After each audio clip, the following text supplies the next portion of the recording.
I see. You found our little hiding spot in the universe. Don't get too comfortable. This is a place where you will find those with an experience that's out of this world, or possibly deep within your life. I welcome you to the Oracles with James Tyson. Lean forward and listen. We will pull you into a supernatural journey with guests from around the world, each one experiencing some of the most extraordinary phenomena this wee planet has to offer. Now, here are the Oracles with James Tyson. Thank you, Liam, and thank you, listener, for tuning into this episode of The Oracles with James Tyson. It's me, James, and joining us today is parapsychologist, ufologist, Steve Mera. Steve is the UK's most respected researcher into the realms of ufology and the unexplained and supernatural. He's got over 1,000 hours of mainstream alternative TV programs to his credit, such as Fright Nights, Origin Unknown, National Geographic's Paranatural, Wild X-Files, Ghost Cases Canada, The Phenomenon Project. Its list goes on and on. Steve is also the head tutor for British investigators training course in anomalous phenomena and UFOs. He is the CEO of Phenomena Magazine. Now, Phenomena Magazine, you find that online. It's actually the world's largest free e-zine. It's an electronic magazine. It's distributed in 12 countries, over 1.8 million subscribers. Steve has authored several books, The A to Z, or A to Z of the Unknown, Strange Happenings, Paranormal Insight, and co-authored The Rochdale Poltergeist. And it's a story about poltergeist activity in a home in Manchester, England. And this one, bouncing over to this side of the planet, House of Fire and Whispers. That is a very, very nasty house down in Seattle, Washington, just down the road from me. So I'd love to dig in a little bit more about that. Steve is also the founder of the Scientific Establishment of Parapsychology. He started that back in 1996. He took over as chairman of MAPIT, the Manchester's Association of Paranormal Investigation and Training, and that was established by a guy named David Rees back in 1974, and who passed it on to Steve. Steve and I are going to talk about some very, very interesting things. One of the things that we will touch on is where he and his investigative partner, Barry Fitzgerald, who you may know from, I think he's been in 56 episodes of Ghost Hunters International. Pretty hard-nosed investigator. He and Steve have, I think they're 2 years into a 5-year project called Project Doorway. So if you're ever wondering where these UFOs may be coming from, we're not talking about the ones that we think might be, man-made and the government's flying them, but who the heck knows? But according to a number of recent surveys, a UFO is seen every 8 seconds around the world. And have you ever wondered how so many UFOs are actually getting here? Now, you can go back to the conventional scientific theories or guesses, or guesstimations that would have us believe that an advanced civilization just may have the technology to cover a vast distance of space, multiple light years at a time, getting yourself in a suspended animation, waking yourself up when you get 50 years into your trip. But what if that's not the case? What if they are traveling here using this unique form of physics we don't quite understand? Perhaps they are umping in and out of our reality, utilizing Earth's very own electron-diffused regions, better known as portals, what Steve and I will talk about, mostly Steve will talk about, as gravitational anomalies. And that's possibly how they're going to be bouncing around. So that's basically what we're going to do. We are going to touch on UFOs and their interaction and alien interaction with Earth. And this is about as long as you're going to hear me talk, because Steve is the one with all the information. Steve, you're up. How are you today? Oh, thanks for having me on, James. Absolute pleasure to be able to talk with you from the other side of the world, we could say. Yeah, it's amazing that we can do that.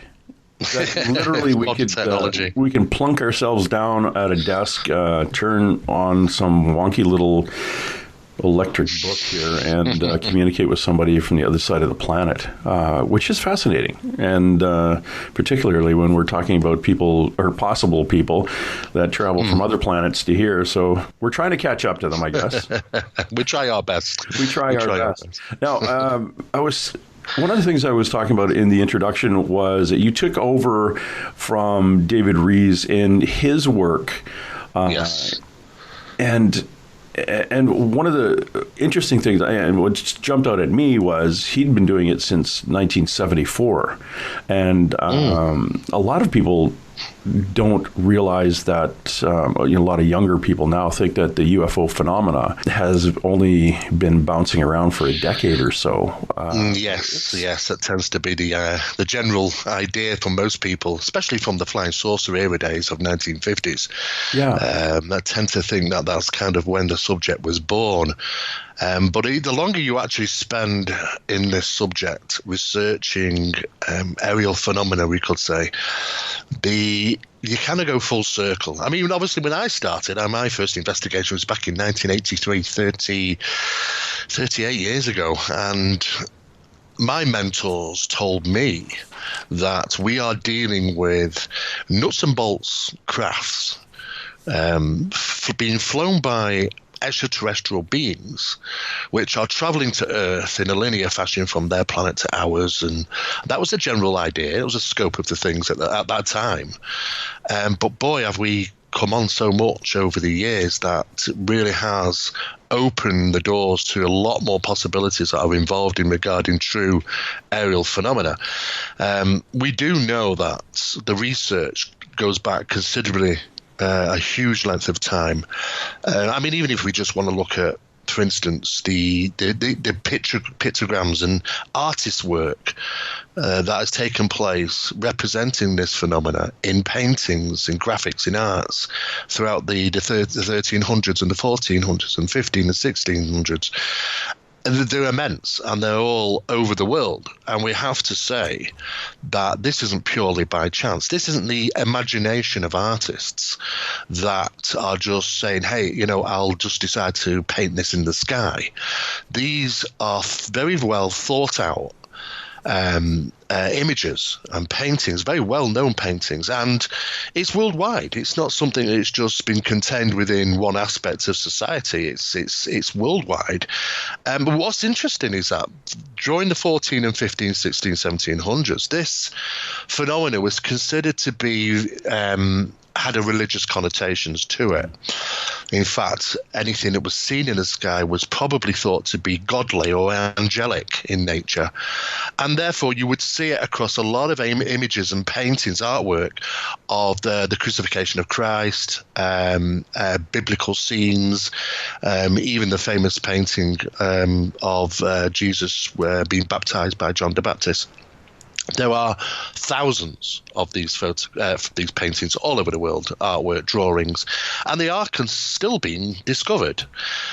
So we have to consider that the people of that time were aware that we had things in the sky that could not be, at that time, readily identifiable. But then if we want to go back further than that, we can go back into the biblical, biblical days. I mean, we have the story of Moses and his original scriptures that indicate that there were 4 fiery objects in the sky which lent hand to him providing help to the amount of slaves that he was taken out of Egypt. And of course, the stories are very interesting because the stories tell that these things descended, and at pinnacle times during their travel, there was starvation obviously was setting in, that a strange substance fell from these objects or was given from these objects, which was referred to as manu or manna. In Hebrew that would mean spiritual nourishment, and it stopped them from starving. It actually, not only that, but it made them healthier, and they would be able to conduct that very long trip, which took a considerable length of time. Now, when you read these scriptures, you have to kind of look between the lines and go, okay, what was he referring to? Well, these things are sometimes in plain sight within these scriptures. If you take the reference to Alexander the Great, where now he was very well known for besieging cities. He was quite a conqueror in the sense of speaking, and the story has it across scriptures that he was trying his best to besiege this particular city, which had 50-foot walls. They were huge, very much fortified. And there was a lot of struggling to try and besiege that city until one day, 2 flaming shields descended from the sky, firing a pencil beam light down at the wall, which caused the wall to crumble and allow Alexander the Great to invade the city and besiege it. Now, that is pretty much plain text within the scriptures. What you don't tend to see now is these in modern books. You don't tend to find there's more and more of these incidents that involve, you could say at that time, heavenly visitors have been taken out of a lot of the books that we read nowadays. In fact, there's more scriptures which talk of these incidents, which some of them will probably never come to light. It traces back to the days, to Babylonian days, really. But if we want to refer to the very first beings associated to sky gods, it would seem it would be the global, you could say, the global practice of worshipping serpent beings. Now, the serpent gods of old were associated to these crafts, and if you really research that, it goes back to 700 BC. That's why I can't seem to go back further than that. There doesn't seem to be enough information out there in regarding going back further than that. And certainly my colleague Barry Fitzgerald, who's also very attuned in this type of research, is found references to these serpent gods all over the world. And it seemed to be a thing that was taking place around about the same time. Of course, different cultures and different societies may have different references to these things. And of course, even some ancient buildings were built purposely in association to contact or interactions with these beings, which we visited around the world. And some of these are still standing and are absolutely fascinating of how they've been built. So really, when you open the door to ufology, there are countless other doors that's going to swing open, and that's going to be into the crop circle phenomena. It's going to be into the mutilation phenomena. It's going to be into those profound incidents where they involve supernatural, paranormal occurrences, or even cryptid sightings in association to ufological encounters. So it's a crazy, crazy subject, ufology. The only way I can sort of deal with that is usually breaking it down into different sections. But the problematics that we've had, James, over the years is that we've closed doors on those subjects, and that's become very problematic. I mean, even if we go back to just back until the Blue Book days, everybody's talking about the new series that's out at the moment and into season 2 of Project Blue Book, and of course it's a little fictitious and there's a few facts thrown in there. They've got to make it entertaining, I guess, somehow. But the truth of the matter is that Blue Book officers, when they did want to bother going out there to investigate some claims, which didn't happen very often because it was kind of really just made to look something good, and really they didn't really have too much bother in it. It was mostly done for the general public through public demand as to what these UFOs are, to be honest with you.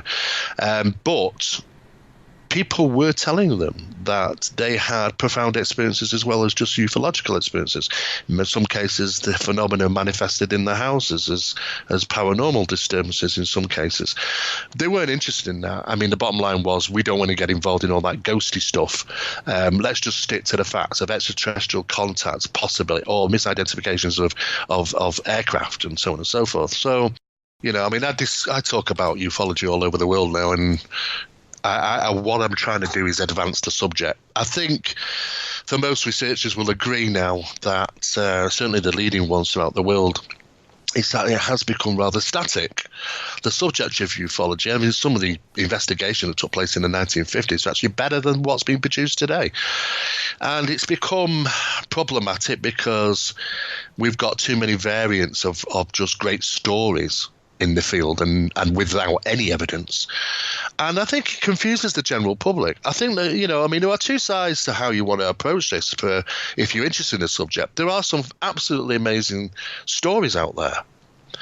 But for me, it's about facts. For me, it's about evidence and trying to advance the subject of how are we going to investigate this? Where are we going now?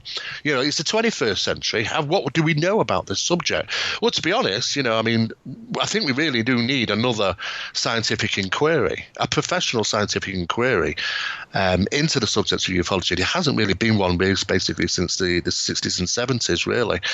But from what we know now and the equipment that we have now, and the availability to access information so readily through internet sources would mean that a scientific inquiry into the subject now would reveal so much. And the more we've pressed into those areas, it's kind of the best way to describe it is that there is an outer circle to ufology and there's an inner circle to ufology. From being on the inside, from being an investigative researcher and lecturer, you will, after some period of time, realize there's an inner core where information is only circulated to a few. And everybody else is scrambling for information on the outside. Within that outer circle, there's a lot of colourful people and colourful stories which muddy the waters tremendously. And there are people who have certainly underlined their belief structure in regarding which way they want to go in regarding ufology, because I mean, I give you an example. When I was last in Arkansas, I was lecturing, and this was an event where there's a lot of people that think it's all love and light and that these beings are here to save us or save the planet, and there's nothing but good. However, I underlined during my lectures that if you want to look at the subject, you have to look at it as a whole. And to do that, you have to recognize that there is also warnings. There is also things which aren't, you might refer to as love and light incidents. You only got to look at the Colaris UFO incident from 77 to 78 for that, and numerous others that's taken place around the world where these objects were certainly causing harm to individuals. Now, love and light flew out the window that day, you know, so I always make sure that I play both sides of the coin. It is simply, this is what it is. This is what it represents. I'm not going to paint a picture one side or the other. And I think anybody who's out there and researching this phenomena and wants to witness this firsthand, then they have to be prepared that sometimes they don't know what they may be in for during that experience. You know, there are people who claim to have had good incidents, people that claim to have bad incidents. It's very, very difficult. I've talked to these people. It's very difficult to ascertain, you know, how they measure that intent. You know, I mean, I've had people say, well, it was a good experience because nothing bad happened, you know. So you can well imagine it can be a bit, you know, it's a bit of a dark area there trying to work out exactly what is actually occurring, because sometimes it could just be an agenda. It could just be an incident. You know, if you give 4 officers an incident to do, you know, go and interview this person and question them and stuff, I'm surely don't think that they care about the individual, about how they will perceive that incident to be. Is it a good one or a bad one?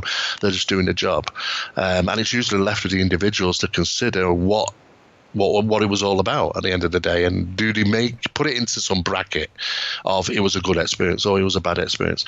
The problem is that we're faced with today is that it's varied across the world. And there are good and there's bad, and just like it is in the paranormal field, you know, it's problematic because there's just so many variants. So what I actually hoping for is trying to advance this subject. I've been working with a colleague now on a specific program known as Project Doorway. About 3 years in on a 5-year study. And it relates to the true aspects of ufology, of the phenomena itself, their capabilities, and the problematics that are being caused through research of this phenomena. And I think one of the biggest problems that we have now is people have a set belief system when it comes to this phenomena, and sometimes it's just best to leave that at the door, and whatever is experienced, and we take it from there.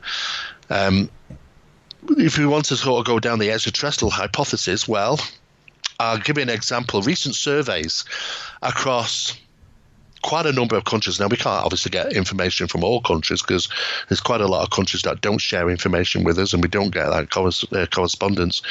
But for those that we did, Statistically speaking, there is an amount of UFO sightings that are seen every day on this planet, equals to about 1 every 8 seconds. And even if we do identify a small percentage of those as aircraft or misidentifications or even hoaxes, it still leaves a tremendous amount of UFOs seen through a period of 24 hours. Now we have to question, okay, where are all these UFOs coming from? Now, if we read the reports and look what we have them in transitions. We have them that objects were seen traveling from A to B at certain altitudes. And those tends to be the reports that we get in that they're monitoring the environment of some sort, be it scanning the ground or locations. Sometimes they're interacting with individuals or even animals in some cases. But one thing is certainly is that they seem to be in transition. They're doing a certain thing, going about their job, their agenda, whatever it is, and these things are seen during that process. What we don't tend to get is many reports of the locations where these things are manifesting or completely dematerialize into nothingness on many occasions. We've talked with SETI astronomers, and this is what was interesting, because when we asked them, and get me right here, these SETI astronomers aren't into ufology. They're not into UFOs. You talk about UFOs and they start to cringe. But, it's funny because even though that they are looking for extraterrestrial signals and have done for a considerable length of time, only over the last few months they're actually deciding to throw the cards in the bin and go about it in a completely different way. Because statistically speaking, they should have got many, many hits, and they're not. And their comment was, space is unusually quiet. Now, that's if you think about that comment, space is unusually quiet. You would expect that it should be teeming with life. Because we know that from our situation, planet Earth, the way it is in this Goldilocks zone, where it's just about the right temperature, not too hot, not too cold, the right amount of gases and liquids, water being the most prominent for life, can cause life to flourish. And when it does, it can reach to a point where it reaches an intelligence level where it can start to transmit or receive information from one place to another in space. And that's those sort of signals we're looking for. And we would expect to have many of those. And in fact, it's quite the opposite. But when we question them about UFOs, and they cringe a little bit, like I say, where they're coming from, well, they agreed with me that if we were to have that amount of UFOs, and according to statistical surveys, we have a lot of sightings over a 24-hour period around the planet, reported that they must be traveling to Earth, and it must be a superhighway.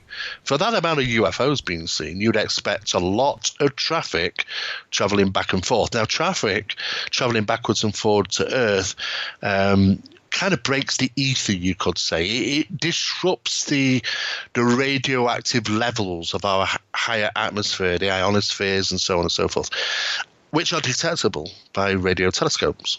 And we can pinpoint satellites very easily because of the movement through these upper layers of the atmosphere, and even beyond. But we were not getting the information about saying, well, there's a superhighway of stuff going backwards and forwards here. They get little hits now and again, because we do know that there are things up there in high atmosphere and which are probably going about their business. But we'd expect to see a regular superhighway, and we don't get that information back. So for me, the question was, okay, where are they coming from? Research goes back to the days of Philip Corso. He was the gentleman that wrote the book The Day After Roswell. Or was it the day before Roswell? No, it was the day after Roswell. Sorry. And yeah. And in 1982, he made a reference that the United States government were looking at 5 major magnetic anomalies on the planet Earth, where ufological phenomena was taking place, or manifesting, we could say. Areas where they seem to materialize, go about the business, and sometimes relocate back to that location and dematerialize. This has been a sort of pet subject really since the latter 80s for me, and I'm trying to figure out what evidence there is to support that. If that is the case, and the US government are aware of these pockets where this phenomena is utilizing, then I would expect to find such areas through evidence, through people's witnessing these events. Well, I just jump in really quickly there. Have you ever been up to Sedona, Arizona? Oh, yeah. I have. And there's a lady up there, Melinda Leslie. Mm-hmm. Now, Melinda is a contactee, and I think she comes from a family of abductees and contactees. Yes. And she takes you out on the tour, and she gives you night vision, and you see them. I was having a conversation with her once, and she said there was a group, a number of couples showed up, and they wanted to come out and do the UFO tour. And one of the fellows said, do you notice that as they go across the sky, about over top of that geological feature, whatever it is, they just disappear? And she says, yeah. And he looked at her and said it was a portal. Mm-hmm. And the other part of the group kind of huddled around, and they said, yeah, we're from NASA. We brought our wives here to see the portal. Yes. So when I was watching the groups of these little spots in the sky moving and reacting to our handheld laser pointers and things, mm-hmm. they were disappearing over the area. They said it was a portal, and I guess before that, people just assumed they were just getting too far out of sight. But they were going from bright to not existing, and then all of a sudden, things would pop out or just appear. So it made more sense that was a portal, and of course, if we believe Melinda and believe these people, NASA knew about it or knows about it because the employees came out to show their wives UFOs coming and going from a portal. Yeah, it seems to be one of the most secret little things that they keep towards themselves in regarding the aspects of ufology. This isn't just random events. There's patterns, and over the years of most modern research now, we can say, yes, there are patterns in certain areas, certain locations, which NASA, the United States government and other governments have been aware of certain areas, not just throughout the United States, but worldwide, where these incidents occur. And what makes it very interesting is that it isn't just ufological stuff that takes place in those locations. We have a higher amount of paranormal reported incidents and a higher amount of cryptid types incidents, and here's the last one, the most amount of disappearances, profound disappearances in the same locations. Mm-hmm. I think all you need to do is really talk with David Pilates on his missing 41111s to realize very quickly that the same locations where these profound disappearances have been taking place, and let's face it, there is quite a lot now. And when we say profound, I mean, 1 minute they're there, seconds later they're gone, or they're just profound, really profound. You couldn't work them out. They don't fall into normal physics as we know.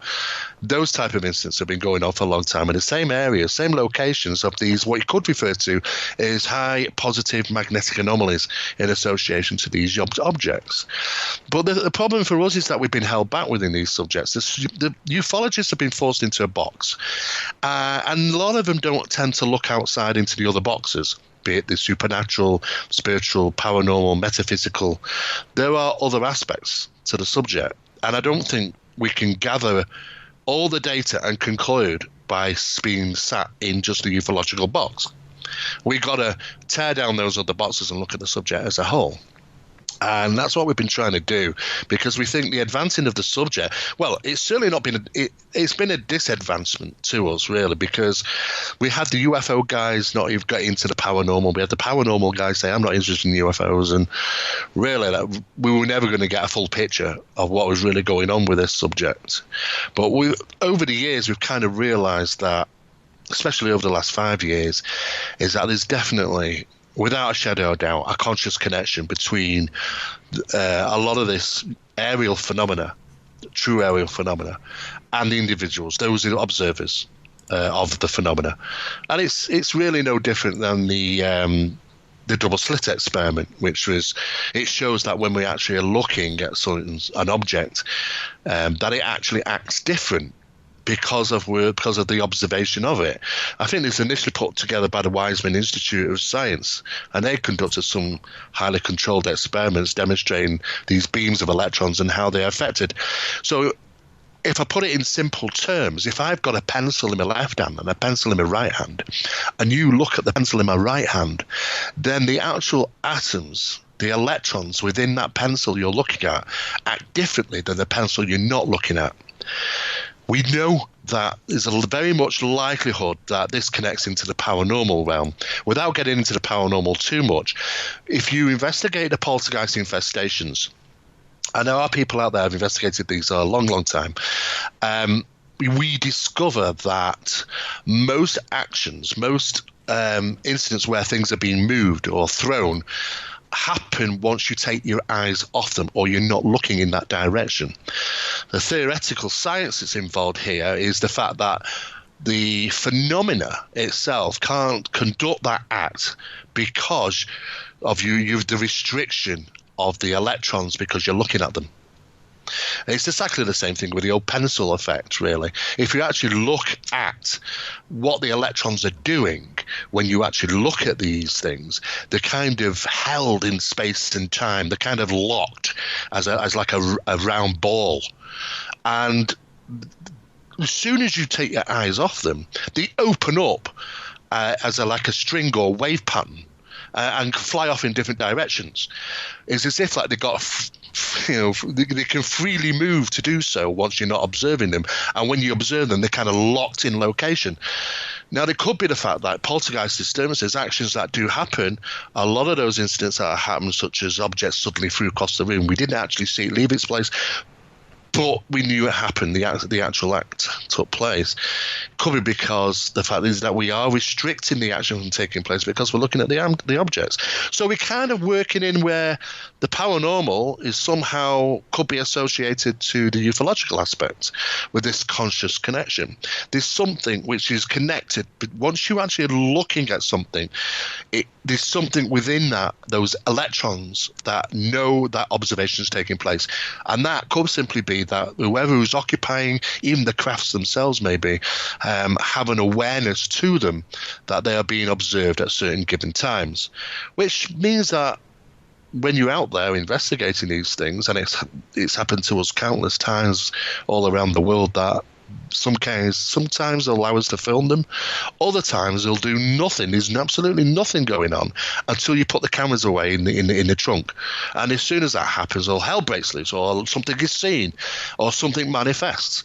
But it wouldn't have done so because we had the cameras out, and that has been proven time and time again that they seemingly are aware of our actions, be it that we want to film them.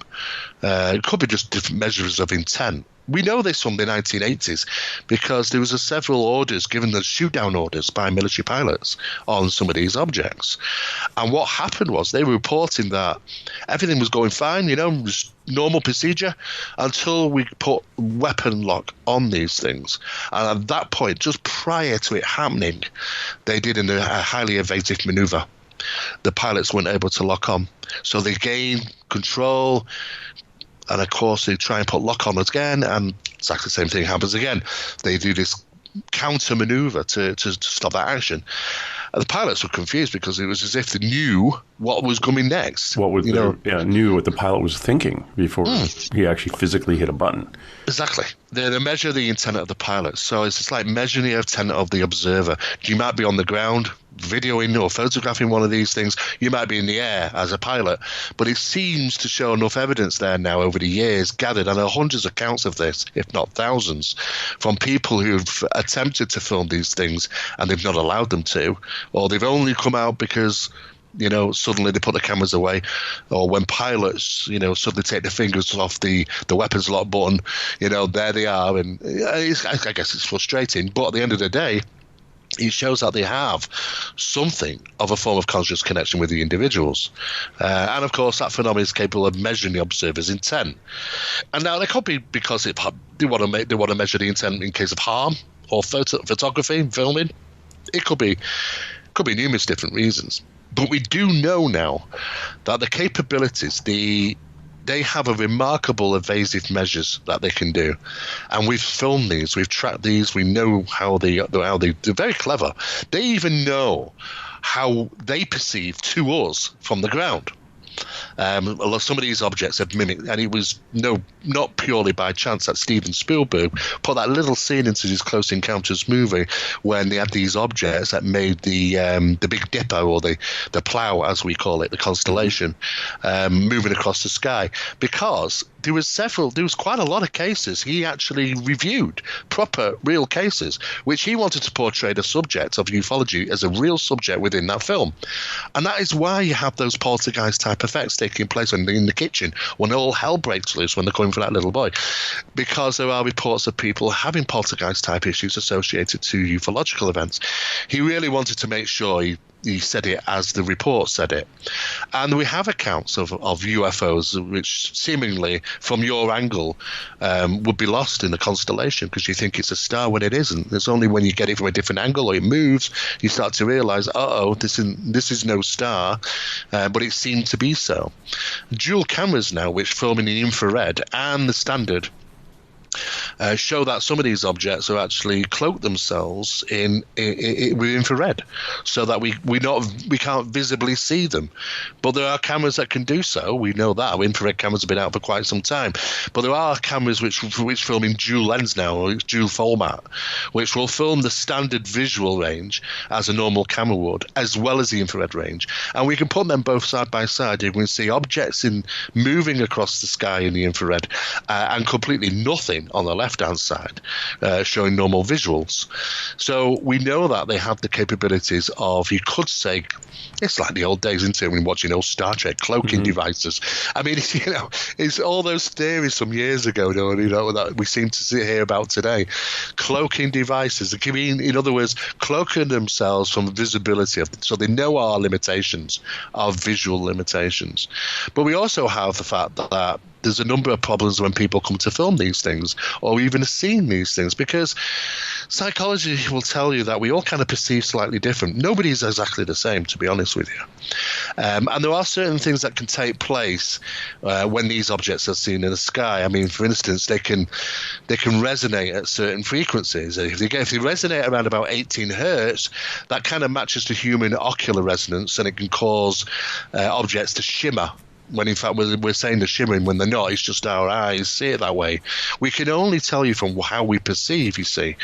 And of course, even the differentials in light can alter, because some of these things oscillate at a certain speed, the light sources, that when it gets around about 17 milliseconds, you can't work out if it's red, blue, green, orange.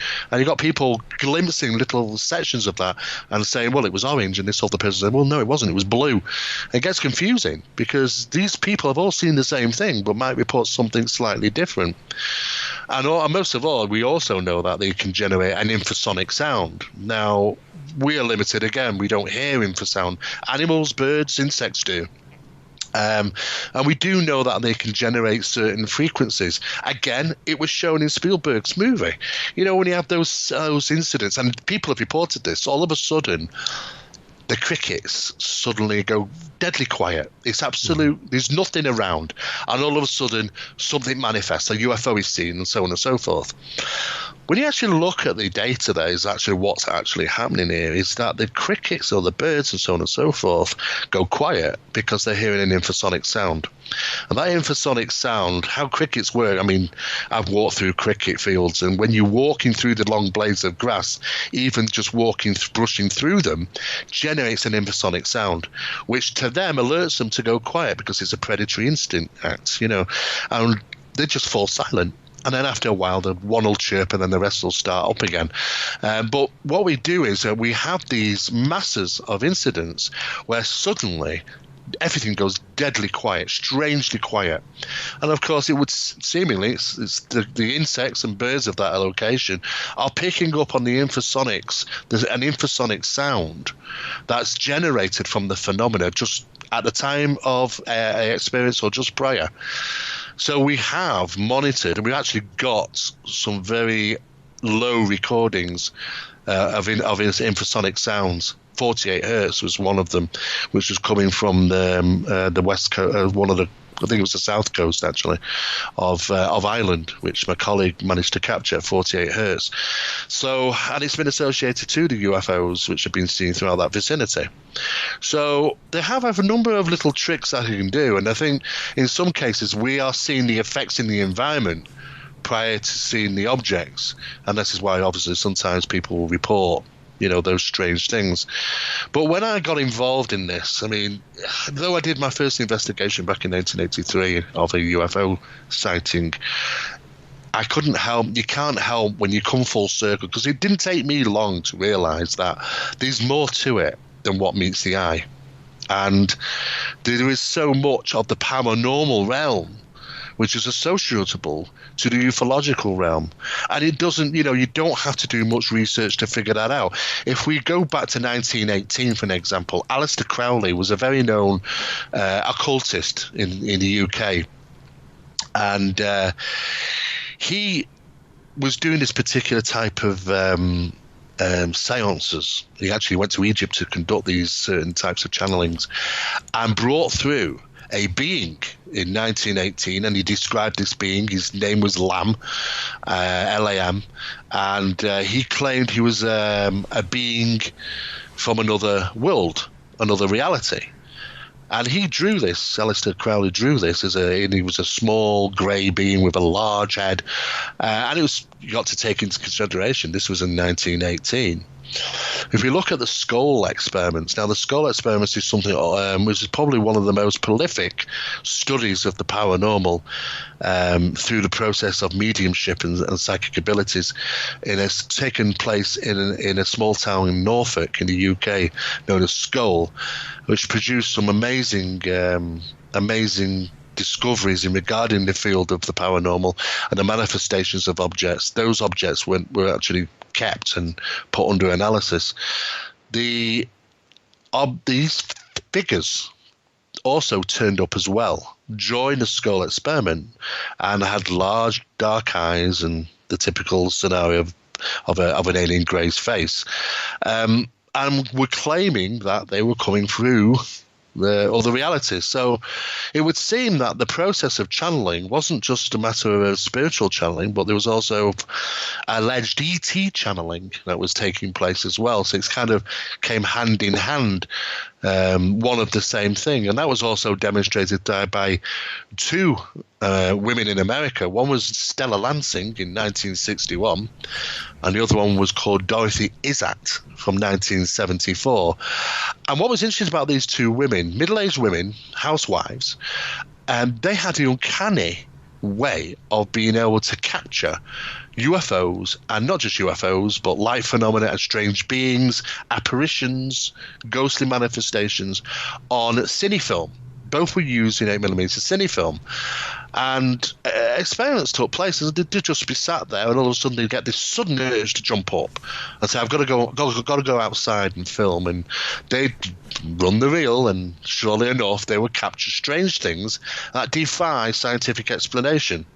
It's as if that these two women were touched some way in that they could seemingly look through the veil through to another reality, where these things are within that reality, be it these beings, the light phenomena, the UFOs, but both from completely two different places in the US, never knew each other, and of course, a spate of maybe 13 years apart, both doing exactly the same thing. Profound, no explanations whatsoever. Scientists couldn't even confirm how on earth they were managing to do it. The effects on the films was ridiculous, because the light phenomenon and the UFOs would cross even from the frame to the next frame, and you could see it cut through the frame. Now, it shouldn't work like that. Anything in the physical world should be caught within that frame, and then it should be seen on the second photo. You could see it cross over the frames between, the void between the frames, and that was just profound. No explanation for it whatsoever.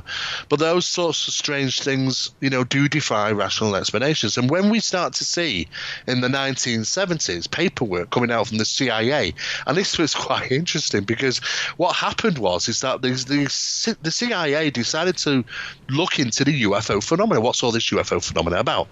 And they've got some very interesting data back. And it took some time, and they started gathering new information. And when under the Freedom of Information Act, researchers obtained the documents, CIA documents pertaining to their investigations into ufological phenomena, they came across references such as WSFM. And nobody really knew at that time, what the hell is WSFM mean? And it's that researchers thought it was some type of secret program, or a new location, or project name, or something like that. And this went on for quite a number of years, scratching their heads, trying to. It only popped up now and again, but the same reference is always there, WSFM. And it took some years before people started to find out. And that's only because of whistleblowers, people who had worked for the CIA or associated to it under the studies of ufology, and came out and said, "Oh, we know what that WSFM means. It means weird science and freaking magic." And the reason did that because when you were looking at the subjects of ufology, it didn't fall into always the known physics as we know it. And it just did not know how to comment on that. They didn't know how to even begin to understand what was actually taking place, because what we're taught in our three-dimensional world is the physics, the reality of physics as we know it. When something doesn't fall into that, there is no referencing for it. So they're just between inner departments of the CIA, they had this jokingly reference backwards and forwards, this weird science and freaking magic, WSFM, which was referencing on these sheets because they couldn't understand some of the physics that are involved in the study of ufology as a whole. So we do know right from an early stage that we've always probably been dealing with something which is a little bit more than just a craft traveling in, throughout space, traveling the distances to planet Earth. And we found over a period of time that even though there seems to be certain references, we're using actually two pieces of software, and this would be good for the listeners, because we always encourage people to take part and utilize these. There is the well-known piece of software which is known as Google Earth, which people utilize on their computers quite commonly. But there are two filters you can get for Google Earth, and these are referred to as Kmz filters. Now, these filters you can download, and one of them is known as the EMAG, and that's Earth's Magnetic Anomaly Graph, EMAG2. And that is a small downloadable filter that you can apply to Google Earth.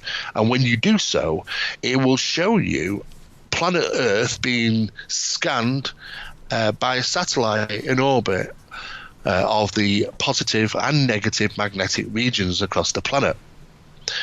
There is also another one, a second one, it's also helpful, which is known as the Global Grav. And it's about gravity, global gravity, Kmz filter, again for Google Earth Pro. And all you do is you download it. They're free. You can download them. And that one will show you the gravitational anomalies around the planet. Now, when you cross-reference these, and I've always said to people have done this, been doing this for quite some time now, actually, go and look at the biggest cases around the world. Just pile them all up. Look at the locations, look at the graph, look at the Earth's magnetic anomalies, and see what's taking place in those locations. And you'd be surprised at the considerable amount of incidents, major UFO incidents, that have taken place in positive magnetic regions. You can date right back to 1952, the Flatwoods Monster incident in Braxton County in Virginia, a positive magnetic anomaly, or the Hopkinsville encounter in Kentucky in 1955, positive magnetic anomaly.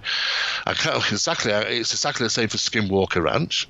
It's in a very potent positive magnetic anomaly. Even Point Pleasant, where the areas of the Mothman incidents took place. Poor Travis Walton had no chance. He was in the heart of a magnetic anomaly.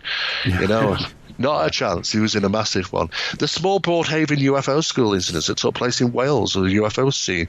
There's the Lonnie Zamora case, and the aerial school UFO encounter in Rua, the giant rock incidents. It just goes on and on and on, and you can look at thousands, and you start to scratch your head. You go, hang on a second, this can't be coincidence.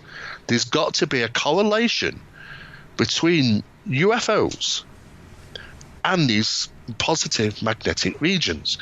And when you cross-examine that against the disappearances, which is under David Palladie's excellent research, you'll certainly see the same thing. That these sort of areas are problematic areas where phenomena takes place. Heightened paranormal incidents, cryptid sightings, strange disappearances, and an immense amount of UFO incidents recorded. And this goes on for quite a lot. We've been doing this research now for 3 years in on the 5-year program. We know where we can go. And this is what we've been doing over the last year or two, is making set locations, going there, witnessing the phenomena take place, witnessing the manifestation of phenomena take place. So for us, it's more of the evidence would push towards what this phenomenon is utilizing areas on planet Earth as opposed from just traveling towards it. I do know that they traverse around. We all know that. They have the capabilities of traversing in space, in the air, probably underwater. And it's not just a matter of traversing. There is arrival locations and there are dissipation locations. And what also that we found is, and we found this purely accidentally actually, is we were doing some research, and a colleague of mine was in the hospital and had gone to visit a friend who'd had an operation. And he was put onto a recovery ward. And this recovery ward only had one door, enter the ward, and one exit. It's the same door. But this door was unlike any other door in the hospital. This door had a positive magnetic field around it. And he was very curious because he wanted to kind of think, well, that's interesting. Why is he pushing a strong positive magnetic field around the door? And we had to do some research about the door manufacturing, actually. And it turned out that they're utilizing these now in hospitals because it's very difficult for bacteria to cross. It's a kind of a bacterial free zone, keeps it a bacterial free zone. Bacteria doesn't cross it. It can even kill bacteria, the positive magnetics. So, interesting enough, when we look at these locations on planet Earth, these positive magnetic regions, we also have to say they're also pretty void of bacteria. Well, certainly less bacteria in those areas than other locations around the planet. So where these objects are manifesting from are in areas of low or next to zero bacteria and or leaving in those locations. So it's a bit like a surgeon, who washes his hands before he goes and has to do the operation. And what's he do as soon as he comes out? He washes his hands again. It's seemingly these locations are not just hotbeds for activity, but they're also connected with the lack of bacteria in those locations as well, which again falls under the science. So what we're trying to do here and kind of figure out, well, hang on a second, what is really going on in those locations? Are there portals? Now, I know you said this before, James, about portals, and people have referred to these. And to be honest, I will say I hate the name portal. I hate the name Stargates because it's just very sci-fi to me. It's kind of a sci-fi. And as soon as you start mentioning those very much sci-fi names within good research, people start rolling their eyes.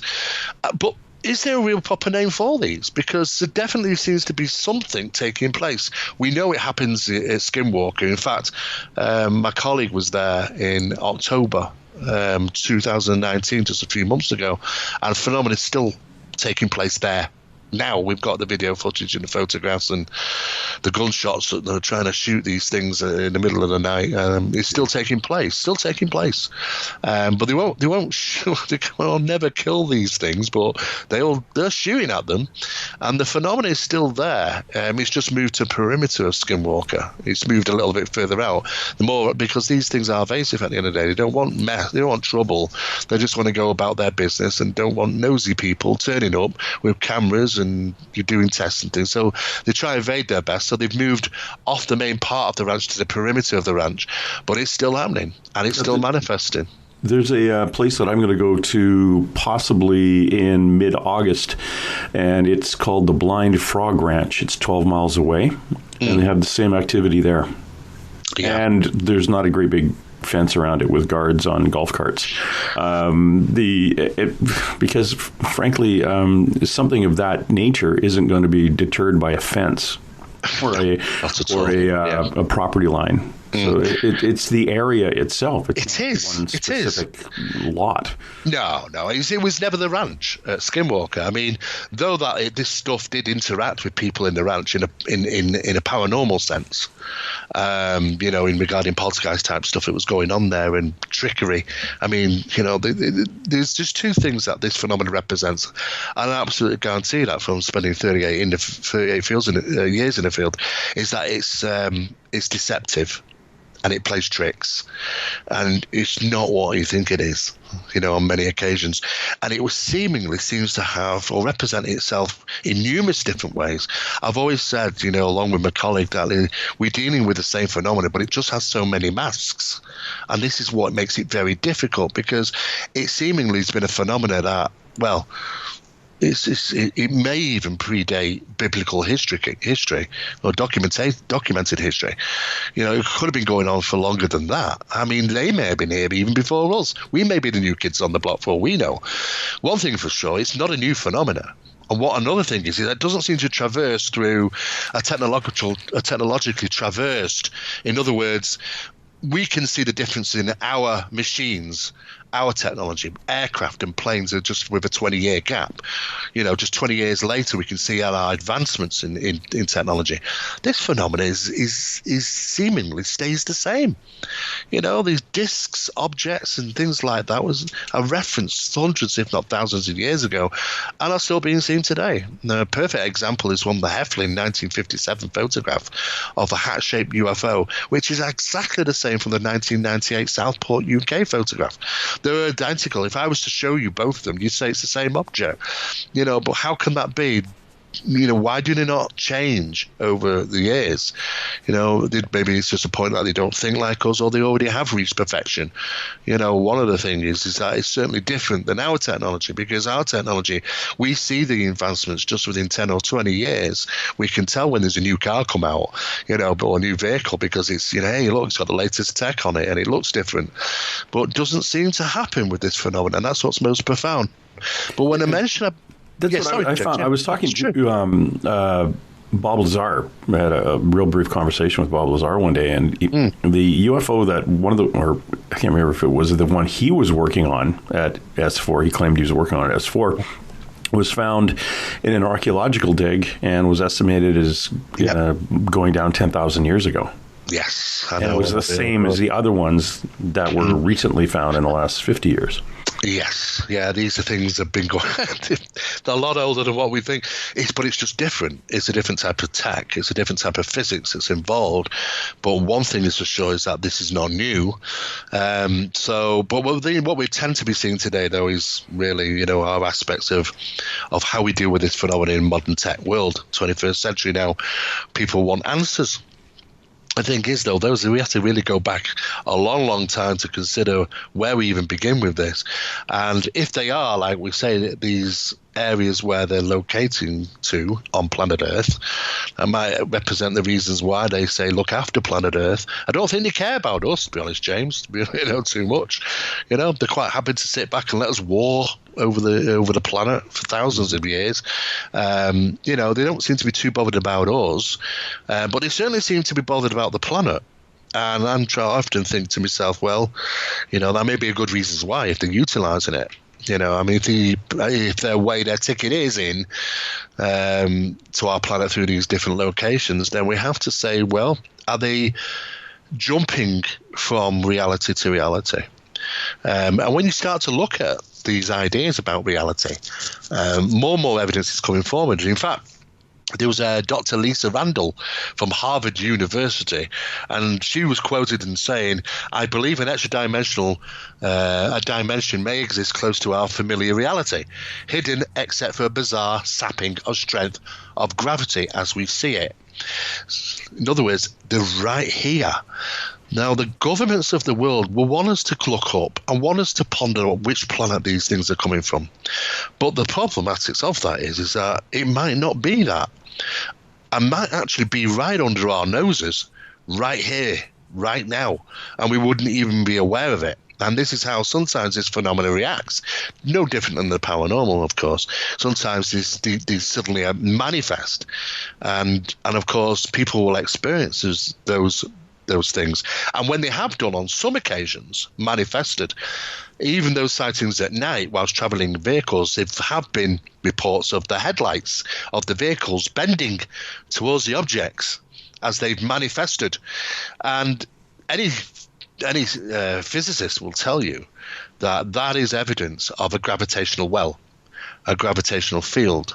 Well, you know, something being sapped out of our own gravity. There's an altar there. And of course, it's interesting to hear these Smithsonian Institute guys who talk about these professors that have come forward, like the one from Harvard University. It said it's hidden except for a bizarre sapping of gravity. And what we know now is that the evidence of these gravity wells, when they manifest, sometimes it seemingly are affecting the locations. A residue takes place, but it doesn't seem to last for very long. Probably 24, 48, 72 hours at the most. But they can be detectable. There are pieces of equipment which can look for unusualities, gravitational wells, gravity anomalies, and testing that visually. Because you can always look at meters and say, yes, that's interesting, that's a spike, or it's not acting as it should be, and so on and so forth. But it's not. For the general folk out there, they want to see something visually of this. How do you do that? If you can get to one of those locations where these things are manifesting, then you can run a number of tests. And the easiest visual test to do is just to get your stereotypical laser pen, which ufologists use them to point them up in the sky, and interact with these types of things. You can fix them to a tripod, and move it through the affected area. So in other words, if you think this locality is the location where this thing was close to the ground, then you set it up on a tripod, you fire the laser through the affected area onto a large target, roughly a couple of meters wide, and you watch it drift off target backwards and forwards, because gravity affects light. In fact, light cannot escape any form of gravitational anomaly. A gravity well will pull it. And this is what was happening in these cases which were being reported, where people said the beams of the headlights at night suddenly shot and bent. They'd never seen anything like it. These beams of light, they bent from the car and seemingly were heading towards this object, which seemingly was manifested in the field as they were driving past. And this has been reported on a number of occasions, quite a few times, which would suggest a gravity well is taking place there, anomaly there, at the time of this thing manifesting. And if it does, then it likely could leave a residue behind, and that's a way of measuring it.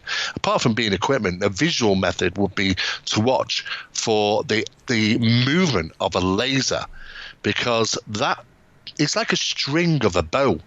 When you pull on it slightly and then it goes back, you'll see it drift off target left and right. And when you start to see that, that means that the light is being affected by can only be gravity. But they are short-lived. 24, 48 hours probably at the most. We've been the ones on 72 hours, and we haven't really got anything. So we could say maybe up to 48 hours is probably best to dissipate quite quickly. But it would seem a residue is left behind from that action. And if you want to look into Einstein's theories of that, it would seem that two things can't exist in the space of time at the same time. Something has to be taken out for something to put there. And of course, the sudden manifestation of something there's a reduction in the gravity, and of course there's a gravity well. It's very interesting, the science behind it. But what we're trying to define here is new areas of research, because if these things are coming through from somewhere else, then they are theoretically interdimensional. Now, a lot of people are talking about this theory now, more so than the extraterrestrial hypothesis, is the interdimensional extraterrestrial hypothesis, because it's very all long-worded. But if these things are coming from off-world, it's only been a theory that they live on another planet. We've had references from them.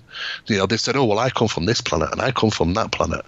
But the problems of that is that there seems to be a common thing that's said. Now, let's take for an example, according to tens of thousands of reports worldwide, it's possible that a single phenomenon, it could be a single phenomenon, is at play. Now, if we look at the statistics, there's been over 2,000 different types of entities reported. 2,000 different types of entities, completely different. Small ones, large ones, hairy ones, insect-looking ones, humanoid-looking ones, things that just look like robots and all sorts of different things. About 2,000 different types of entities have been reported. Now, if we just look at the grey itself, there's been over 30 varied types of greys alone have been reported, being varied colour from brown to a blue to a grey. Obviously, slight different heights. The ones with tails, one with long dark hair. So if you take the African school incident, if you start to write all these down, you find it's like 30 different varied of greys alone. And then, of course, you've got that common denominator there, and that common denominator is that phrase, "Look after the planet." That seems to be the thing to say. They don't really tell us much more than that, really, it would seem. Most people get that. We're going to show you images of disaster, or we're going to show you this. It's like that's the given thing, to tell us, look after planet Earth. But the problem of this is that the more you go back, the phenomena seems to shift and change. Though it's the same phenomena, it's just a different mask. It's a different thing. I mean, the jinn and the archons, are no different than the demons and the daemons, and are no different than the greys or other types of beings which have been seen. It's seemingly the same phenomena, but seems to be a different mask that's used. And it goes back a long time. Now, what we're finding out today is that for some profound reason, and this is where we are currently up to in our research, for some profound reason, phenomena evades iron. Now, we are conducting experiments in the resonant frequency of iron to see if something within the resonant frequency of iron is associable to the dysfunction of the phenomena acting in certain cases. Now, we also know from hundreds of years ago that iron was used with farmers. Farmers were banging iron rods into fields in Ireland and in Scotland in the 1800s to ward away things that came in the night and took the sheep or killed their cattle. And they were banging iron rods into the ground, and apparently seemingly worked. And then we see the iron nails in the 15th century being used to ward away bad spirits at night, hammered into floorboards around beds, or across doorways. We also see the use in the 16th century, even earlier probably than that, in the late 15th century, of the horseshoe. Now, the horseshoe is nothing to do about referencing what is lucky or not. It's the iron, which was placed over doorways. It was to keep the spirits out, or keep the things out that they didn't want coming in. In medieval times, they even went as far as perimetering churches and cathedrals with raw iron, to separate the realms of reality. The iron rods were placed across cribs to stop children from being abducted in Ireland during the 13th century. If you want to go to Brazil, South America, they're utilizing hematite, to ward away bad spirits. So if you look at hematite, it's about 80 to 90% iron ore is in them. So there's something going on with iron. I'm not particularly too sure, but it seems to be so at least 30 countries have took up the same idea of utilizing iron for some reason or another against those things that might come in the night, or those things that might descend from the sky, one of the two. So we start to see little patterns. I mean, if we go back to the days of John Keel, now he was a very well-known researcher. He wrote quite a lot of books. He was involved in the Mothman Prophet cases. And he wrote a book called The Eighth Tower. where he referred to, be it the ufological beings or the cryptids or the paranormal, he referred to them as ultra-terrestrials. It was a kind of the name he created at that time, and believed that the phenomena utilizes different light sources, be it that the infrared or the ultraviolet, and different types of entities come from different areas of that light visibility, which is interesting because that concept has even gone through to modern day, where people have reported that getting rid of certain paranormal phenomena, what they've done is introduce iron and introduced ultraviolet lights, and it seemingly has worked. It still continues to seemingly work to help rid disturbances, unwanted paranormal disturbances in homes. And it's even doing today. It was actually still happening last month. A case of ours was closed, after having no experiences in there for several months, after utilizing those two things. And of course, it seemingly has assisted. Now, it may be that there's some form of actionable thing taking place in that environment through the power of belief by those that live in the environment. So there's always that to take into consideration. We can never rule that out. But then, we also have to consider under experimental conditions, would we see a diminish in activity? Well, the problematic is that if you remove the individuals, you remove their reporting of it and their perceptions of it, which means that you don't get many reported incidents of paranormal phenomena or from an electronic point of reason. You may get people say, oh, well, I've caught this and I've caught that on camera, but it's very, very difficult when it comes to analysing them to say, yes, there's a certainty that they are strange and profound. So what we've tried to do is we've tried to advance the subject in new areas of research now for the UFO phenomena. It's the 21st century, for the 21st century ufologist. And yes, though we do cover in educational programs that we are involved in, that the aspect of doorways, you could say, people might refer to them as portals and stargates. We try and steer away from things like that. I mean, even NASA, have admitted recently that they've looked into portals between Earth and the Sun. Now, these are referred to as electron diffusion regions. Now, these electron diffusion regions are, in fact, portals. It's the best way to describe them. And they open and close, and some of them are very large, and some of them are sustained. There is rumours that the MMS mission, which consisted of 4 NASA satellites, there's rumours were circulated a couple of months ago that they actually sent one of those through one of these electron diffusion regions, and it allegedly appeared 93 million miles away near the Sun. The problem is, like anything with rumours, it's very hard to get to the crux of the matter of where it came from, that information, and how true it is.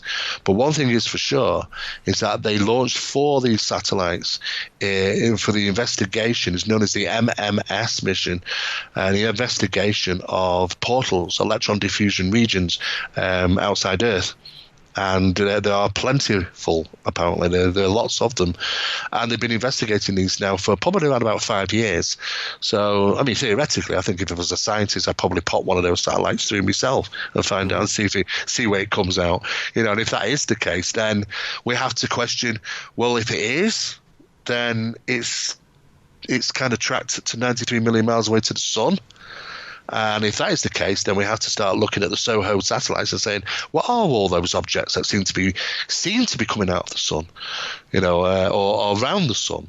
I mean, maybe that this phenomena can, the transition of travel is through magnetic regions. And the Sun is one huge, huge magnetic region.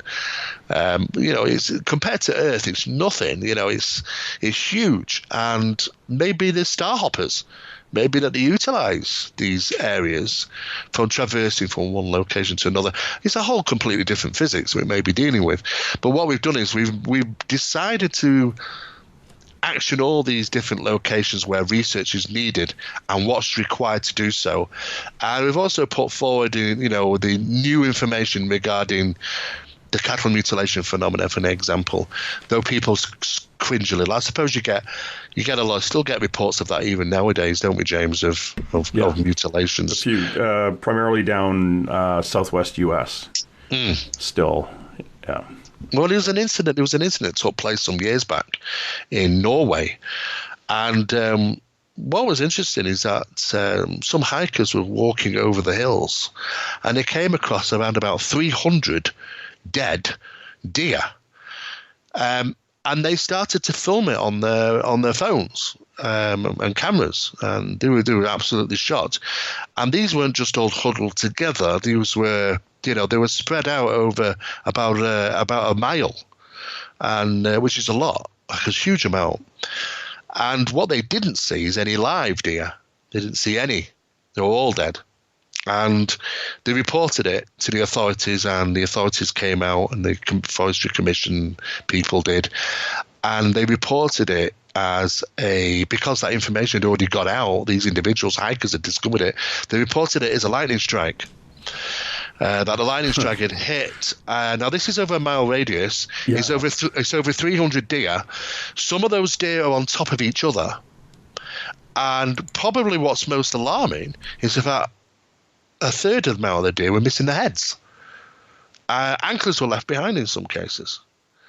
And there didn't seem to be any blood spill around neither. And of course, it was completely and utterly covered up if that was the case. Now, it's not the first time we've heard of cases like this. I mean, I've got cases here on my desk, from cattle being found in trees. They've been dropped from height. They are being dropped from height on many occasions, and they're breaking limbs and they fall and stuff, But I think most pathologists will agree that the animals are alive at the time of mutilation, and it's not a very nice thing to talk about, but it's the fact that some of these things are associated to the UFO phenomena, and when we start to look at the reasoning maybe right behind this is it could simply fall down into the immune system, because every species, we all have an immune system, and it helps fight off infections and pathogens and diseases, and it's a vital component to any immune system, which are these mucous membranes, you could say. We all have them, and they lie mostly in the soft tissue. Now, it's interesting when you say soft tissue. Most of the mucous membranes lie in soft tissue, and where do we find that?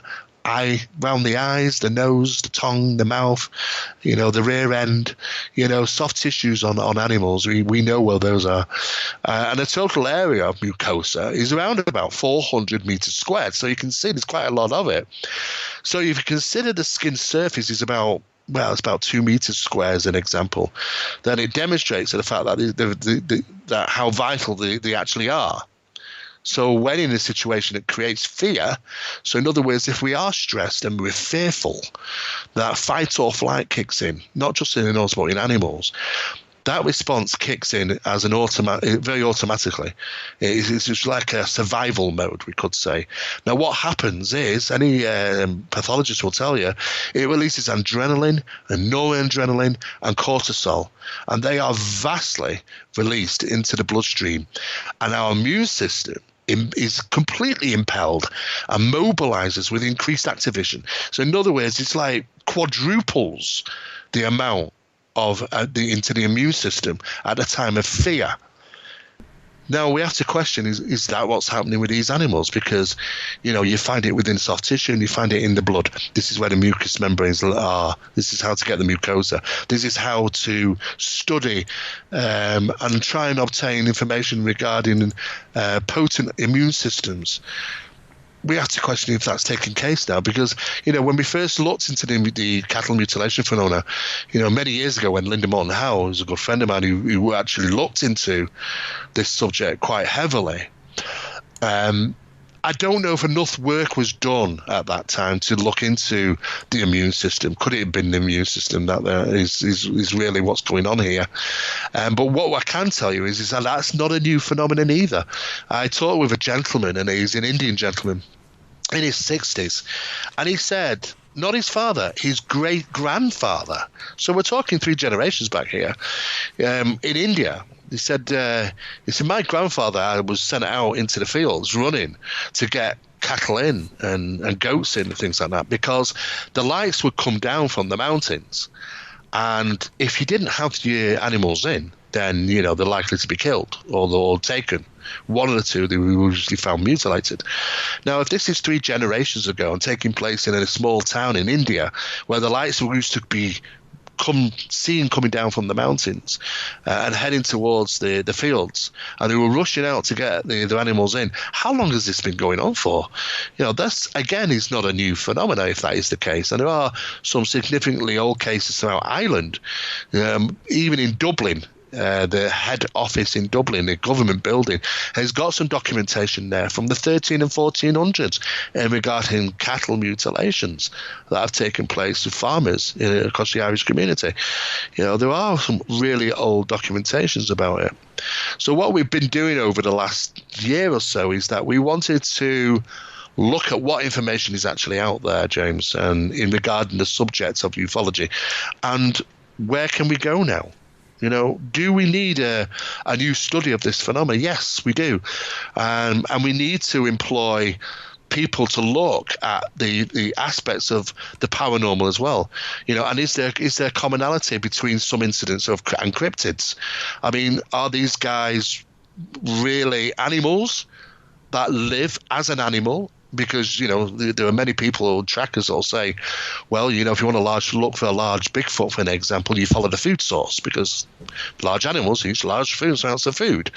And though that they are physical in nature, there are people that will argue that these things have been seen to demanifest. Sometimes they've been heard and not seen. Sometimes they seemingly appeared in a location as if to clear that location, and they've been seen countless times in association to strange lights and UFOs. Nobody really knows for sure. The community is divided, James, into those Bigfoot researchers that say, yeah, this is real animals and they're out there, and the other half of the community that say, well, I don't know. I think, are they manifested? Are they some type of creature or associated to UFOs?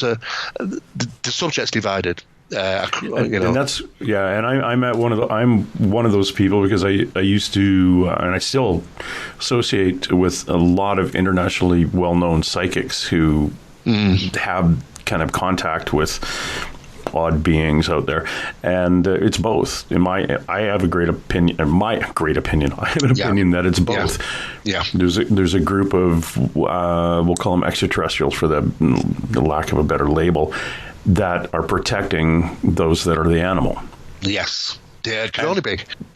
I agree. Because I got lucky enough to have. Do you know a lot of psychics, or a number of psychics? Yeah, we do. Okay, I want you to. This is a project. Next time you're talking to one, ask them, because a lot of them, they'll tell you they communicated with like the spirit guides or whatever their guide they talked to. 2014, 2015. This kind of goes blanket for very active psychics right around the world. That guide stepped back and they claim an ET came in, an extraterrestrial being came in. And I had the opportunity to interview one of the psychics guides, this ET, who told us that when I said, well, Bigfoot real, it basically said, well, yeah, but there's a thing called an echo, EKKO, not the echo like we hear when we talk, but this being is here to protect the animal, the critter that's the Bigfoot. And that's the one you see stands behind a tree and you run around the tree and it's not there. Or it's a diversion. It goes off in one direction while the family of Bigfoot or Sasquatch is running off in the other one. But it's there to protect and keep us away from the actual being, the animal, the cryptid itself. And it's doing that because it needs to preserve that DNA, that original DNA. I agree. There's got to be a separate source here. I mean, it's not always going to fall. It's a problem with these subjects, James, is that, there's always the opposing. Is a typical example. The UK has 134 incidents reported of Bigfoot incident sightings. The UK's not big enough to sustain a Bigfoot. No, yeah, what are they going to eat? Yeah, it's this. You travel 53 miles in any direction, you're going to hit the sea in the UK. I mean, there's a small park which is literally 3 miles away from me. It's only half a mile wide, and three independent individual witnesses of a Bigfoot incident in the park. So feasibly, that's in the middle of Manchester. It's a built-up city. It's just, why would anything want to, because we just wouldn't have one living there, and it's very difficult. The UK is so small and an island that we wouldn't expect to have animals living like that. We would have to eat a considerable food source.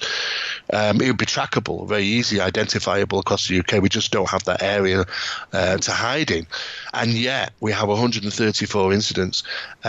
We have them in residential areas. We have them in built-up city areas, and they just don't make any sense. So when we look at them, we have to say that's got to be something else. And what is that something else? Now, most people have reported, a lot of people have reported UFO activity. Some of them have reported them in association to these creatures, whatever they are or what they represent. If there's a bluff going on, then the phenomenon itself has got a bit mixed up, because he didn't need to do it in the UK. He could probably get away with North America maybe, but in the UK it would have been a bit of a wasted act, but he's still doing it either way. But this is not the problem that we have when we're dealing with the subject of UFOs, because we've got so many different doorways that are going to open, where he could take the researcher into different locations of what they want to do within the subject of ufology. So we look, Manchester itself has it's a bit of a hot spot for UFOs, and people, it is.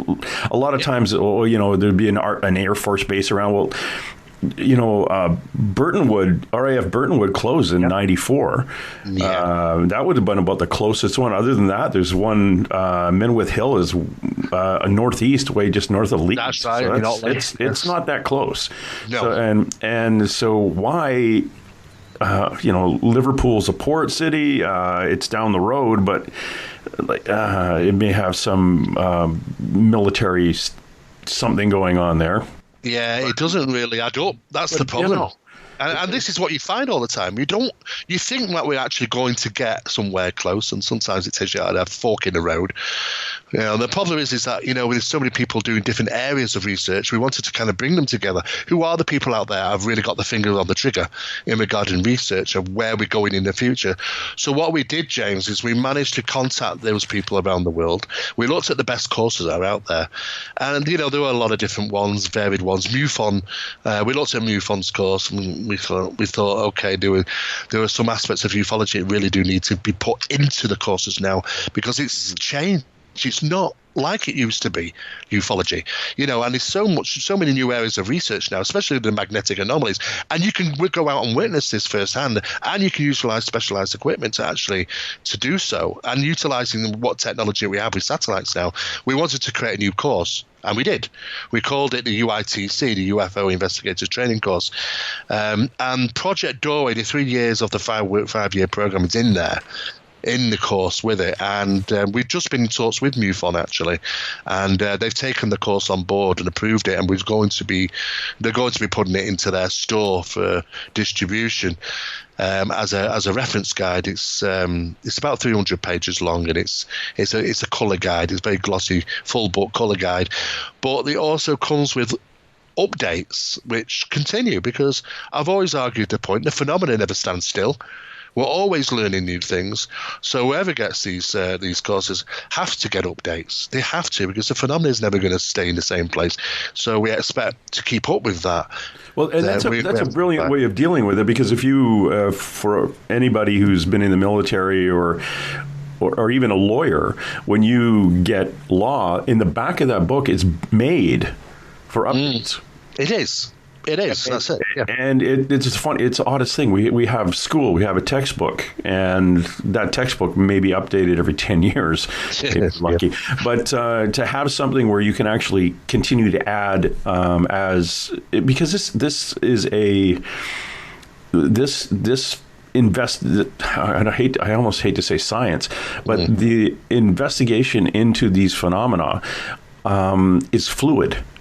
And it can't you cannot stand still. And you and I know this from going to conferences around the world where people want to interact and ask questions, and they're looking for answers that fit their belief system.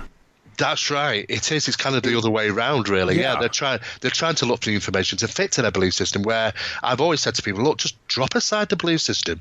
Let's look at what is happening here. Let's see what physics we do have, and what we don't have. Let's see what we've learned from those people who have looked in elsewhere. Because that information, there is some really good information out there, and sometimes bringing it together is sometimes people just don't know where to look for it these days. I mean, it's so vast, the internet now, and you don't know what's disinformation across the internet neither these days. It's so problematic. But there is lots of areas where it does require parapsychology. It does require some paranormal attributes into the course, because it falls under that. The subject falls under that, so therefore we have to say it for what it is. And though that we are working on other courses of paranormal and metaphysical, but the attributes within the ufological course will take the investigator into the subcategories of the paranormal when necessary.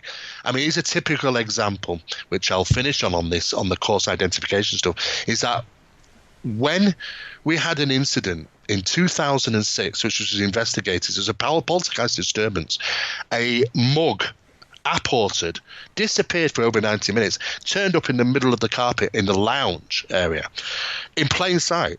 How anybody could have seen it, I do not know. But there it was in all its glory, and slightly warmer to the touch. Identical to the mug it sat in the kitchen, there's a set of 4 of them, in fact. We managed to have that mug analysed, microscopy, at Lancaster University. And the result came back was very interesting. When you look at the mug that was the apported mug against the other mug, which was, they've come from a set of 4, so they're all identical. It weighed the same, roughly. It looks the same. It feels the same. Under the microscope, it wasn't. Under the microscope, it showed that there'd been a diathermic reaction take place through the apported mug. So what might you see and feel, and it looks like it, might not actually be the very mug it disappeared. And this is where it starts to get very interesting, because when we wrote down the information back from the analysis on what type of diathermic reactions took place in the apported mug and why it would happen, we'd seen these figures before. We'd seen the references before. And I'll tell you where we saw it. We saw it in the biological trauma of plants in association to UFO manifestations close to the ground. I put that in layman's terms. A UFO is manifested close to the ground. It's affected the plant growth. When you take the plant growth and analyze it, it shows you the same diathermic reactions inside, which means the very likelihood of an apportation of a mug and the manifestation of a UFO are utilizing the very same physics. Now that is where it starts getting very interesting, because there's a mechanics behind it. And if there's a mechanics behind it, it means that we can find new areas of research. And this is what we want to do. And this is what we're trying to do with the subject as best we can, James. I mean, I'm going to be over in LA in next weekend at the Conscious Life Expo, which I've been running a UFO workshop there, and I think I'm on the UFO panel there as well. But I get around as much as I possibly can, James. I get to the States quite a lot, of contact in the desert and numerous other places. And I'm trying to say to people, sometimes you've got to empty half the glass and fill it up again, because we can't stay in the same place. This subject is becoming more prominent by the day, especially after the US release of information over the last 2 years now, and people are asking more and more questions, and who's got the answers is the question, and people are still scratching their heads, because they're still looking at the 1950s and 1960s, 70s and 80s idealism of UFO investigation, which is stuck. It's stuck in a rut. And I think, obviously, these new areas of research will actually help advance the study of where we're actually going to get in trying to figure out what the hell is going on with these things, where they're coming from, how they're getting here, and what they're doing, what they're trying to achieve. Is it simply that they just want to get be able to live amongst us permanently. Is that what it is at the end of the day? And with the immune system, they certainly seem to have an agenda, and it's fixed. But the fact is, they've been at it a long time, if that is the case, because these guys are, they seem to have been around for a long time. So, and that's what makes it so fascinating, the subject, because, certainly when you think you've got your finger on the button, something else comes up where there's a fork in the road. And this is what you find, not just in the paranormal, in the ufological as well. So, but it's interesting. I find when there's a fork in the road, you go down that road, there's 3 more forks. Yeah. There always is, James. It keeps us very busy. Well, I want to thank you. We have been with Steve Mera. Now, Steve is the director of, if anybody wants to zip over to phenomenamagazine.co.uk. He's the director of Phenomena Magazine online. And when you were talking about Project Doorway and things like that, and your partner that investigates, is that Barry Fitzgerald? It is, yeah. Most people will know Barry Fitzgerald from the Ghost Hunters International series, which went out across the US. He was one of the lead investigators of that show. But Barry's interest really wasn't always in the paranormal. It was in ancient sites and ufology as well. So he's been a colleague working with me now for a number of years, and some fascinating research he does. Now, you put an end date on your Project Doorway. Yes. A 5-year. What? Well, well, this is the first stage. I mean, the idea was, you see, before Project Doorway it was a Phenomena project, and that'll be for a whole new show, to be honest with you. Yes. I will talk about my kind of 15, 16 years involved in the parapsychological research, and really, you've got to do them both. You've got to do the studies in both to realise we are dealing with what's one similar type of phenomena here, or a phenomena that is utilising the same source, how it interacts in quantum physics and reality and so. So we decided to do Project Doorway after doing 5 years with Phenomena Project. Went to Project Doorway. It was all about the ancient sites, all about ufology. How far does it really go back, this phenomena? Who were these ancient people worshipping? What are these resonant chambers? Why was monatomic powder used? And also these are wonderful little subjects. This is all within Project Doorway. Now, it's more modern science regarding ufology, but it really goes back in time to the ancient days. And that is a 5-year study, which we're 3 years in. We've had to travel all over the world. We've just come back from visiting 19 sites in Malta. And it's really interesting. And there's a big thing in here about terahertz frequency of light, which is coming from the sun, the setting sun, the rising sun, why light source is important, why resonant frequencies of vocal sounds are important in certain key locations of ancient sites where phenomena manifest. The ancients knew a lot more than we did, surprisingly, on that matter. But we've got another couple of years to do, still got a lot more traveling to do. And once we gather that data, then we have to distribute it in kind of a mass load there, because we want to be able to conclude as much as we possibly can, and then we may actually go on to another one. It just depends on what doorways open us, really, as we conduct research. We are finding that there is a mechanism. There's a mechanism in the paranormal. When objects move in poltergeist mass infestations, there's a measurement that can be taken. Same numbers seem to turn up time and time again. There's a mechanism. There's a rule book.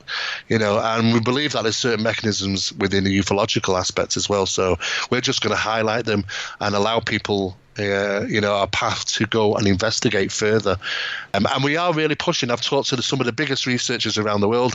I've been on the phone with Jacques Vallée. I've been on the phone with Richard Dolan, and quite a number of other people in regarding a new scientific inquiry into the subject of ufology is really demandable. It really needs to take place, because we can bring so much more to the table now than we can when we did do in the 1970s. So much more. And we can really start looking into, metamaterial analysis, which results to start coming through, implant analysis, which are coming through, which coincidentally they both actually are 4% differentials in isotopic levels on both of them, which means that they both come from the same source. But people will start putting the pieces together over a period of time. So we are getting there, James. It's a long battle uphill, but the whole idea is to take ufology into the next level, really, for the 21st century ufologist.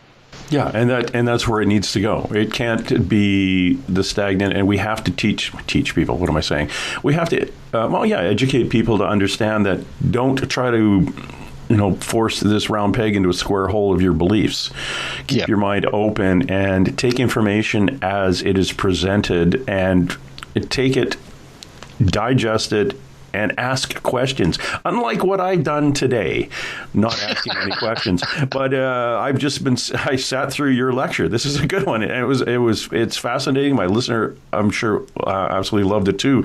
Again, if you want to see any of the stuff Mr. Steve Mera has put together in his books, The Paranormal Investigator's Handbook, Strange Happenings, Paranormal Insight, The Rochdale Poltergeist, and The House of Fire and Whispers, investigating a Seattle Demon House.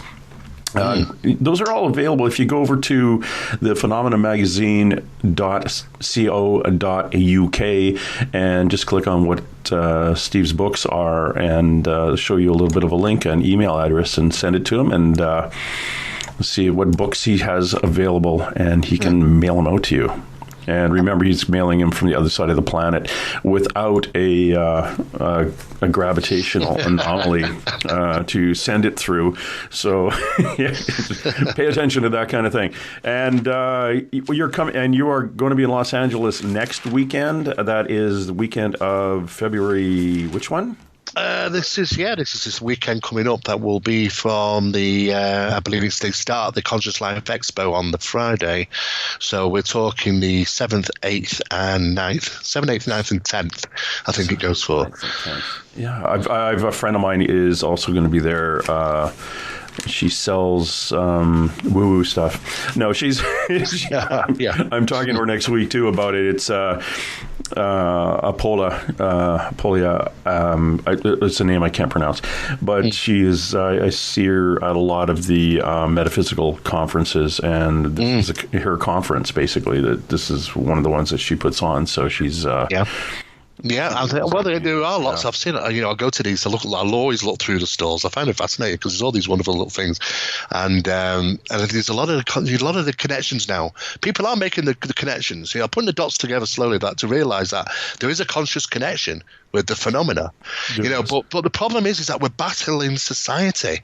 What people don't realize when they go out on investigations is that what they do is mostly take sweet things with them. Chocolate, and take some munchies and things. It's going to be cold tonight. I'm taking a bar of chocolate or whatever. It's the worst things to have, because the amount of refined sugar, it nullifies the fight or flight system. It just completely ruins it. You're not even going to work. It's not going to trigger properly. And I've always said, if you do have an experience, listen to your body, because the skin of your body is the biggest organism that we have, and it talks to us. It tells us when we have those experiences, when the hairs go up on the back of our neck, it means that it's experiencing something in that environment that you might not be able to see or hear, but it's there. Experiencing those things is that survival sense. Making sure it works properly is basically stopping yourself from having refined sugar for 72 hours prior to investigation. That's what we do, because we have to rely on it. Because sometimes when we're out in that field, we know that we have to go. The time is now to leave. We don't overstay our welcome, and sometimes when we're witnessing phenomena. And don't get me wrong, the phenomena can put on a lovely light display sometimes. It can literally glamour you, in the sense of speaking, when sometimes we should maybe take a step back. So it's always good for everybody to understand it's about this conscious connection and listening to your own body as well. So we do kind of get into that side as well. So Conscious Life Expo covers all those sort of things as well, about the consciousness and about your body and listening to it, because there's a lot around us. Just because we don't see and feel it and hear it, it's there, and it's tuning ourselves to it sometimes. Yeah, evolution, or whatever you want to believe, has made our body into its own little group of antennae, and it's for our own survival. So pay attention to that. And anytime you're out doing an investigation, pay attention to that and make good notes. So take a notepad and pay attention, and write this stuff down if your hair's tingling at a certain point. And I find I don't want to talk to the other people about stuff when I hear something or I see something or I feel something. I'll just write it down and then I'll bring it up later. Yeah, that's always this point, because usually when I hate to say something out loud over top of ghost in haunted locations. Well, that's somebody will say, "Oh, did you hear that? I just heard a voice from down the hall." Meanwhile, underneath what they're saying is a little kid going, "Hi, I'm a ghost. Can you help me?" Exactly. But you've covered it all up because you've been chatting about the bang. It does travel like that. It does work like that. We've done experiments and took 21 people into a house which wasn't haunted, and we fed them with prior knowledge and expectation, and we sat back for 4 hours and let the flood of reports come in, and boy did they come in. And it just goes to show that the power of belief and prior knowledge or expectation of phenomena will create it for them. And people will report all sorts of strange things, and we tell them afterwards we're not even in a haunted environment. It goes to show that the psychology of the human mind and how it works. But we also know that true phenomena can actually pick out an individual. It's a new phenomena which was referenced as communication, a form of communications, which actually targets an individual, like it targets a tape recorder and not the other 2 tape recorders running next to it. Yes. Amazing, that drives me crazy. It's known as transplacement, James. And this new area referred to transplacement means that they can use us like pieces of equipment. It's just like those guys that were born with hearing impediments and use those cochlear ear devices, which generate frequency of vibrations across the ear canal and hairs to help them hear. It's exactly the same process. So when somebody turns around and said, "I've just heard this," and nobody else has, it doesn't mean he didn't, because sometimes now there could be that the phenomenon is directly associated to them. In other words, it's communicating with them and using us as a piece of equipment, just as they have with tape recorders. And you set 3 identical tape recorders up and run them, and you've got a female voice on one and a male on one and nothing on the other. And you think to yourself, they're supposed to record in the harmonic range, and we're not hearing it. Then you have to question what physics is being used. And of course, I'll have to go through all that and another. So we'll get off to another thing. And Steve, I want to thank you for dropping by to this side of the planet, from your side of the planet. And we're going to set up a time maybe when you get back from Los Angeles, and we'll have you back on talking about one of your other experiences. And I'd like to get a little bit more about the courses you've put together. Well, they're available. I mean, we've got details up on the Phenomenon Magazine website, phenomenonmagazine.co.uk, and it's listed under the page heading Stellar Courses. It tells you everybody about the course there, but it will be for sale in the US under MUFON. They're putting it up on their store, I believe, next month, and it's due to launch, I believe, next week, actually, at Conscious Life Expo. So it will be available. But like I say, anybody who does those courses gets those free updates all the time, because, like I said, you do need those free updates. We certainly do. That's and that's how this line of investigation, this thing that we're involved in, this pseudoscience, is fluid. And we have to keep it fluid, and we have to come in with our minds opened. And you certainly do that. So I really appreciate your take on these investigations and the phenomena itself. Steve Mera, thank you very much. Thank you very much, James. It's an absolute pleasure. I look forward to.